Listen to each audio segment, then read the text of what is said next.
추동훈 매일경제기자와 함께하는 인 뉴욕입니다. 네, 교수님 저희는 매일 뵈서 좋기는 한데 네네. 이렇게 새벽 출근 연이어서 하셔서 괜찮으신지 뭐 모르겠습니다. 익숙한 거라서 상관없습니다. 네.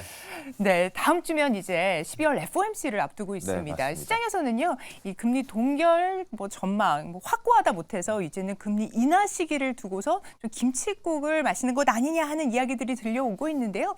월가에서 경고 등이 나왔다고요? 네, 맞습니다. 12월 첫날, 둘째 날에는요, 제롬 파월 페드 의장의 발언 덕분에 조기 기대감이 계속해서 커지는 분위기였습니다. 그로 인해서 비트코인 가격이 오르고요, 금과 은 등 현물 가격 역시 계속해서 올라가는 분위기까지 연출됐었는데요. 이에 대해서 경고등을 켜고 나선 전문가들의 목소리도 계속해서 커지고 있다는 점을 체크해 보셔야 될 것 같습니다. 즉 기대가 너무 크면요, 큰 코를 다칠 수 있다라고 정리를 해볼 수 있을 것 같은데요. 자, 세계 최대 자산 운용사입니다. 블랙락에 의하면요, 조기 금리 인하에 대한 기대감을 너무 크게 품지는 마라라는 경고의 메시지를 내놓았습니다. 아무래도 시장의 기대감이 계속해서 부풀어 오르는 만큼 이게 너무 커질 경우에는 풍선처럼 펑 터질 수 있다라는 것인데요. 자, 릭 라이너 블랙록의 글로벌 채권 담당 CIO입니다. 이분이 한 언론과의 인터뷰를 했는데요. 내년 3월에 금리 인하가 이루어질 것이다라는 여러 가지 전문가들의 의견은 조기에 너무나 성급한 의견이다라는 이야기를 했습니다. 그렇다 보니까 이를 너무 믿고 투자에 대한 전략을 바꾼다면 크게 다칠 수 있다라는 것을 표현했었고요. 결국에는 내년 중순까지는 시장의 변동성을 계속해서 관망할 가능성이 큰 만큼 내년 중순까지는 너무나 성급한 움직임 대신 조금은 신중한 접근이 필요하다라고 다시 이야기를 했습니다. 즉 시장이 너무 앞서 움직이고 있다라는 점이 오히려 시장의 불안감을 키울 수 있다라고 메시지를 던진 셈이고요. 이 금리 인하 시기 지금 3월까지 나왔는데 이거는 너무 빠르다. 즉 5월이나 6월이라고 예상되었던 가장 기존의 전망들이 있었습니다. 네. 그 전망이 정확할 것이다라고 다시 한번 바로 잡았다는 점 체크해 보시면 좋을 것 같고요. 그리고 금리를 낮추더라도 이를 급격하게 전부 많이 낮추기보다는요, 천천히 낮출 것이다라는 전망도 더했습니다. 즉 시기 자체도 5월에서 6월로 늦춰질 뿐만 아니라 그 폭 역시 시장에서 기대하는 큰 폭의 하락보다는요, 25bp, 즉 1단계의 베이비 스텝 정도의 인하가 이루어질 것이다라는 것이 맞을 거라는 겁니다. 그런 이야기가 여러 가지 데이터들로도 지금 반영되고 있는데요. 시카고 상품거래소입니다. 여기에 페드워치라는 금리의 전망을 내놓는 툴이 있는데요. 여기에 따르면 3월 달에 금리 인하 가능성이 전날 63%에 달했는데 하루 사이에 57%로 감소한 상황입니다. 네. 즉 현재 시장에서는 조기 금리 인하가 언제쯤 이루어질지에 대해서는 계속해서 변동성이 생기고 있다라는 점도 체크해 보시는 게 중요할 것 같아요. 네, 그러네요. 금리 인하 시기를 두고선 조기 인하냐, 여름 이후냐 이렇게 설왕설래가 이어지고 있는 것 같습니다.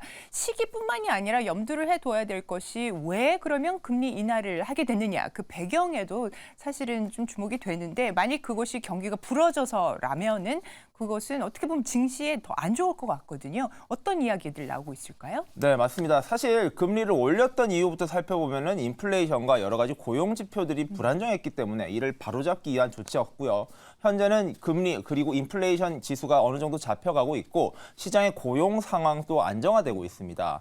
이 말인즉슨 금리를 인하할 시점이 다가오고 있다라는 뜻이고, 반대로 말씀드리면은 금방 말씀해 주신 것처럼 경기가 불안정해질수록 이러한 금리 인하의 필요성도 커질 수 있다. 이 두 가지 측면을 같이 감안해서 움직여야 된다는 것인데요. 만약 경기 침체에 대한 우려가 크다면 이 금리를 인하하는 것이 마냥 좋은 신호는 아니라고 봐야 된다는 겁니다. 그렇기 때문에 현재 상황에서 만약에 조기에 금리를 인하하는 것이 시장에 미치는 영향을 부정적으로 바라보기 시작한다면 계속해서 연쇄적으로 안 좋은 효과를 낼 수도 있다는 것인데요. 그렇다 보니까 시장에서는요, 내년대 주식 전망에 대해서도 좀 부정적으로 내놓는 전문 기관들도 많아지고 있습니다. 네. 대표적인 곳이 JP 모건인데요. 이곳은 지난주만 해도 S&P 500 지수가 약 8%가량 내년도에 빠질 것이다 라며 많은 전문 기관 중에서 가장 부정적인 평가를 내놨었는데요. 어제입니다. 어제는 더욱더 나쁜 숫자, 무려 3,500포인트까지도 빠질 수 있다라는 전망을 내놓으면서 네. 부정론에 힘을 더하고 있는 상황입니다. 자, 이것을 여러 가지로 해석을 해봐야 되는데요. 첫 번째로는 현재 금리 인하에 대한 기대감이 선반영되면서 시장이 좀 좋은 것이 문제가 될 것이라는 겁니다. 이미 시장에 호재들이 선반영되고 있는 만큼 내년도에는 이러한 효과들이 더욱더 힘을 발하기는 좀 어려울 것이다라는 것이고요. 그리고 앞서 말씀드린 대로 금리 인하가 본격화되는 시점 자체는 어쩌면 경기 침체가 가까이 와 있는 시점일 수도 있는 만큼 이럴 경우에는 단순히 금리 인하에 대한 호재보다는요, 결국에는 금리 인하에 대한 악재에 대비해야 되는 시점이 될 수도 있다라는 점까지 감안해야 된다라는 것이고요. 자, 여러 의견들이 나오고 있고요. 사실 내년도 전망이 어떻게 될지, 누가 맞을지는 좀 더 보긴 해야 됩니다. 네. 하지만 한쪽의 의견에만 너무 치우치기보다는요, 지금은 양쪽의 의견을 다 같이 들어보면서 내년도 시장을 대비하는 것이 중요한 시점이 되는 것 같습니다. 네, 3,500 정말 상상만 하더라도 좀 아찔한데요.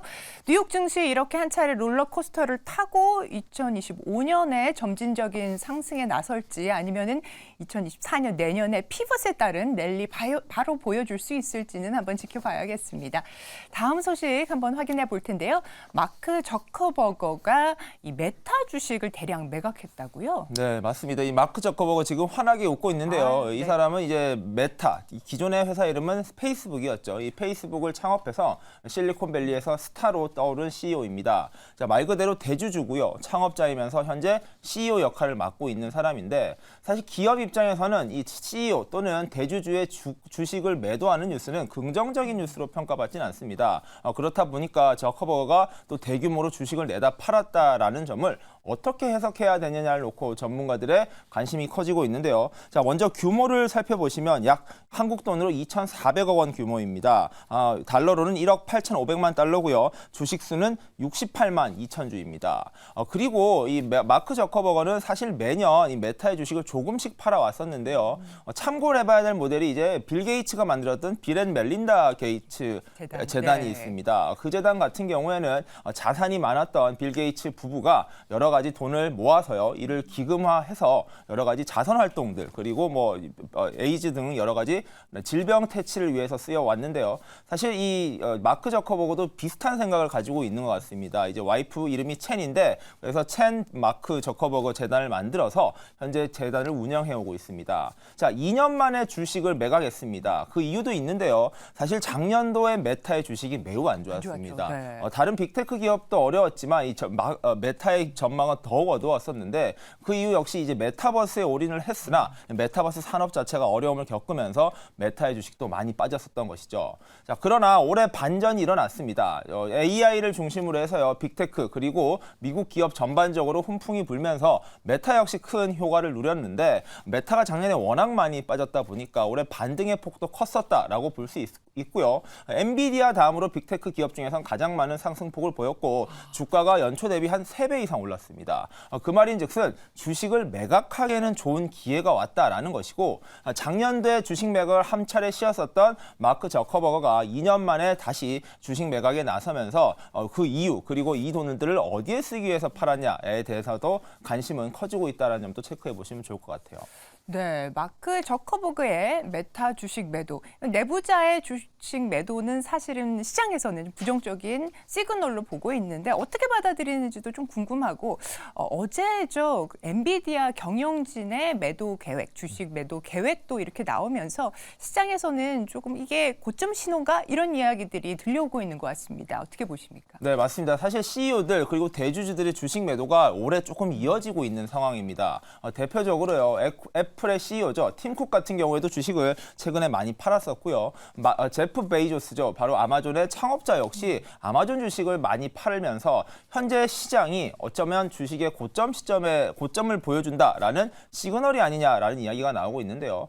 국내 같은 경우에도 여러 대기업들, 뭐 카카오도 그랬고요. 여러 기업들의 CEO들이나 경영자들이 주식을 대량으로 매도했던 것들이 현재 문제가 되고 있는 경우도 많습니다. 자, 미국 같은 경우에도 당연히 이러한 일들에 대해서 대비를 하고 있고 신경을 쓰고 있는 상황이고요. 다만 이제 저커버거나 제프 베이조스와 같은 사람들의 매각의 이유는 조금 각기 다르기 때문에 이 상황을 어떻게 봐야 될지는 좀 지켜봐야 될 것 같고 이 마크 저커버거가 주식을 왜 팔았는지 대해서도 현재 시장에서는 여러 가지 추측만 난무하고 있을 뿐인데요.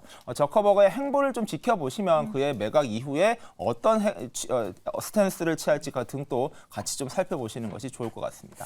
네, 좋습니다. 오늘 인뉴욕에서 시장에 시장에서 금리 인하 시점, 올 봄으로 전망 앞당기면서 김칫국 마신다 이렇게 경고한 월가 아이비들에 대한 이야기, 그리고 마크 저커버거의 대규모 주식 매도에 대한 소식도 전해봤습니다. 바다 건너 뉴욕 증시에 대한 따끈따끈한 소식 전해주신 추동훈 기자님 대단히 감사합니다. 네, 감사합니다. 네, 다음은 뉴욕 증시 눈에 띈 움직임 보인 종목들 만나보시죠.